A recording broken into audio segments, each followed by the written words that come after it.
पंकज जी के पैरों छू लिए, आशीर्वाद ले लियो। अब सुनो, मैं बोल बताता हूँ अनुभव की बात। तो मुझे कोई भी घटना घटित मतलब कुछ भी ऐसा अनुभव नहीं होता था कि पंकज जी में कुछ है। मतलब जैसे अपन नॉर्मल आदमी के, नॉर्मल सत्संगी के पैर छूते हैं ना, या अपने घर परिवार में, ऐसा अनुभव होता था। अच्छा साहब, अब सुनो, 5 साल बाद की बात, 2017 की।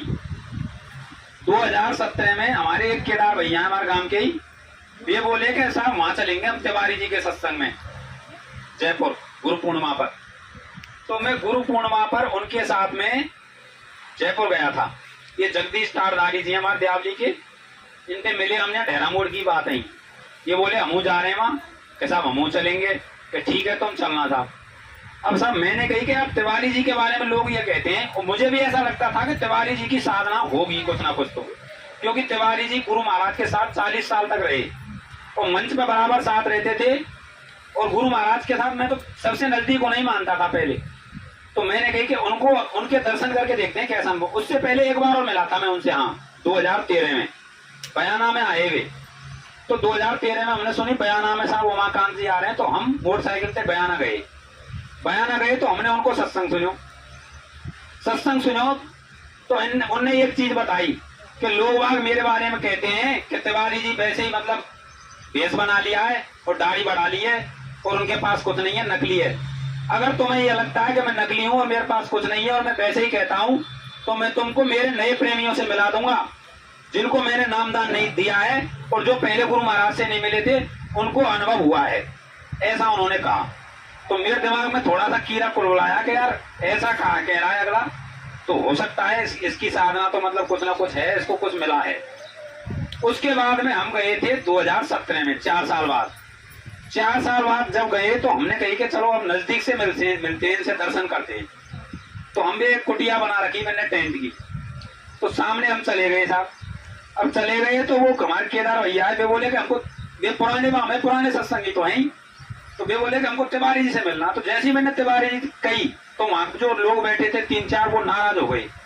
उनमें सुनील कौशिक जी भी थे, उनको मैं जानता हूँ कि ये सुनील कौशिक है अलवर वाले। तो वो एकदम से नाराज हो गए कि अरे तू क्या बोलता है। तो मैंने उनको धीरे से चक्का, मैंने भाई साहब यहाँ आप तिवारी जी मत कहो, आप महाराज जी कहो। तो फिर उन्होंने कही कि हमको महाराज जी से मिलना है। कि ठीक है महाराज जी अभी आ रहे हैं, आप सामने लाइन लग रही है, उस लाइन में खड़े हो जाओ और महाराज जी सबको दर्शन देंगे। तो हम लाइन में खड़े हो गए। हमारे दिमाग में क्या था कि जैसे गुरु महाराज मिले, हाथ धर धर के सबसे ऐसे मिलेंगे शायद। तो थोड़ी देर बाद महाराज जी आए और वो गाड़ी में बैठे हुए थे, स्कॉर्पियो में, और शीशे उसके बंद थे दोनों तरफ से, और वो इस मुद्रा में बैठे थे, ऐसे बैठे हुए थे। अब जैसे ये बाबा बता रहे ना, तो वे खूब देर तक ऐसे देख रहे लोगों ने। अब मैं आया साहब, तो मऊए भी ऐसे काफी देर तक यूं देखे मेरी तरफ, देख के कुछ नहीं। अब मैं चला गया साहब। अब वहां से आ गया, फिर मुझे चैन नहीं पड़ता था। फिर मैंने कहा यार और कोई मतलब इनमें वो चीज नहीं है जो हम सोच रहे हैं, और कोई मिलना चाहिए। तो मैंने ऐसे फेसबुक पे इनका ये वो डालते थे, पहले सत्संग तो नहीं सुनता था मैं, तो ये कुछ लेख डालते थे, लेख करके अपने सत्संगों के, सदगुरु श्री। तो मैंने 2017 में पोस्टिंग हुई थी, तब मैंने ये बड़ा फोन लिया था। तो 18 की बात है, 18 में तो मैं उन फेसबुक पे इनके वो पढ़ने लगा तो मुझे लगा यार इन लोगों से मिलना चाहिए। ये मुझे ऐसा लगता है कि ये तिवारी जी से भी कुछ ज्यादा है, मतलब उनके सत्संगों से। एक मुझे ये चीज लगी उनके सत्संगों में कि उनके जो सत्संग है वो मुझे ऐसे लगते थे कि ये बात तो मैं पढ़ चुका हूँ, ये गुरु महाराज बता चुके हैं पहले। मतलब उनकी जो सारी बातें वो मुझे ऐसी लगती थी कि ये बात गुरु महाराज की ही है, और आज भी लगती है मुझे भाई। ये बात मैं मानता हूँ कि उनका जो सत्संग है ना वो असली सत्संग है। यानी तिवारी जी का भी मैंने सत्संग सुना है और पंकज जी का मैंने बहुत बार सुना है, लेकिन उनका जो सत्संग है ना वो सत्संग तो उनका ऊंचा है, इसमें कोई दो राय नहीं है। अब साहब मैंने कहा कि मेरे अंदर तड़प पैदा हो गई कि इनसे मिलना है। तो सुनो साहब, हमारे एक प्रहलाद जी हैं मोड़ोते के, 2013 में एक पर्चा प्रेमियों को मिला था, उसमें था कि गुरु महाराज ने इन लोगों को 21 जनवरी 2012 के बाद दर्शन दिए हैं। तो उसमें 4 नंबर थे, एक कोई सीआईडी करके था, एक मनोहर लुतानिया सीकर का था, ऐसे कई लोगों के नंबर थे। तो उनमें से मेरी मनोहर लुतानिया से बात हुई, सीकर वाले से। तो मैंने कहा भाई साहब मुझे एक पर्चा मिला है और उसमें ये लिखा हुआ है कि आपको गुरु महाराज के दर्शन 2012 के बाद में हुए हैं, तो क्या ये बात सही है? तो उनने कही कि भाई साहब ये बात बिल्कुल सही है, मुझे गुरु महाराज के दर्शन हुए कि मैंने कहा हुए कि वो मुझे गुरु महाराज के दर्शन वहां हुए हैं सरिस्का के जंगल में। तो मैंने कहा भाई साहब मैं आपसे मिलना चाहता हूँ और मिल करके मैं आपसे पूरी बात करना चाहता हूँ। तो उन्होंने कहा कि आप वहां आइए सीकर कभी और वहां आप मेरे से आके मिल लीजिए और हम बात करेंगे। उसके बाद में मैं सुनता रहा तो एक हमारी विष्णु प्रिया बहन जी है बरेली की और एक जितेश शर्मा जी है बिहार के। तो उन्होंने कई कहानी इनकी डाली कि हमको इनसे ये अनुभव हुआ वो अनुभव हुआ। तो मैंने कहा यार इन लोगों से बात करनी चाहिए। तो मैंने उनमें कमेंट करके डाला फेसबुक पे जितेश जी से कि आपका नंबर दीजिए मुझे आपसे बात करनी है। तो उन्होंने नंबर डाला, मैंने उनको फोन मिला दिया स्कूल में से ही। मैंने कहा भाई साहब आप इनको जानते हो, ये जो सतगुरु श्री करके आता है इनको आप जानते हो क्या? कि मैं इनको जानता हूँ अच्छी तरह से, ये बम्बई के हैं और इनसे मेरी फोन पे बात होती है काफी देर तक और ये हमारे गुरु भाई हैं, बहुत ऊंची साधना है इनकी, साधक हैं, ऐसा उन्होंने मुझे बताया। और इनसे अगर आप रूबरू मिलोगे तो आपको बहुत कुछ अनुभव होगा। मैंने कहा ऐसी बात है कि हाँ।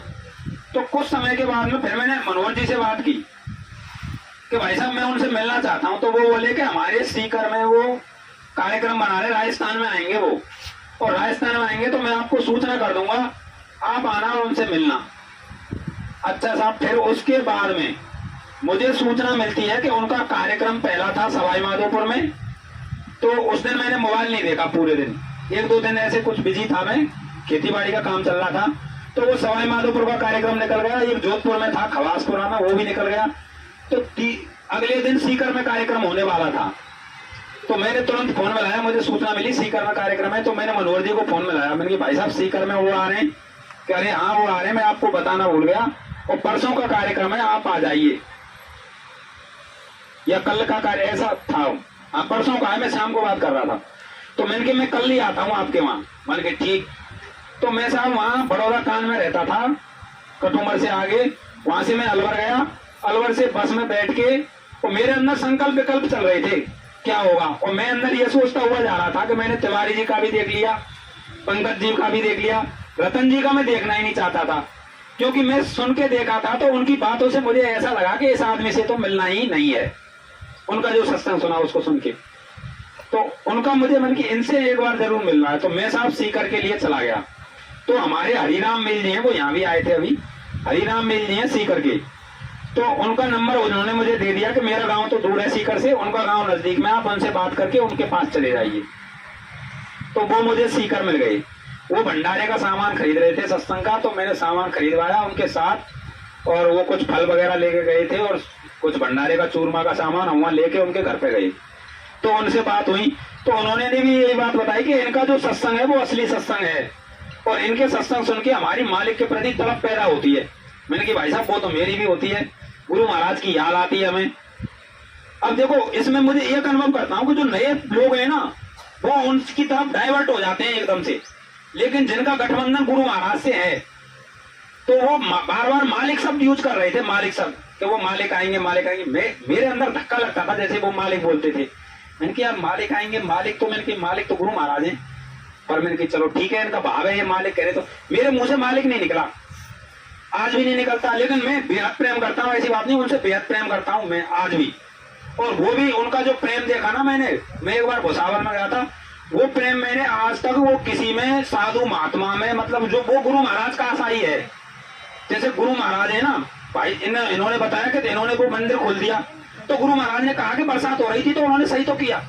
तो ऐसे ही घटना हमारे साथ वहां हुई थी, यानी तूफान आया, बारिश आई, तो पूरे टेंट वेंट गिर के, और सर्दी में लोग बाग ऐसे हल रहे थे, ऐसे कांप रहे थे।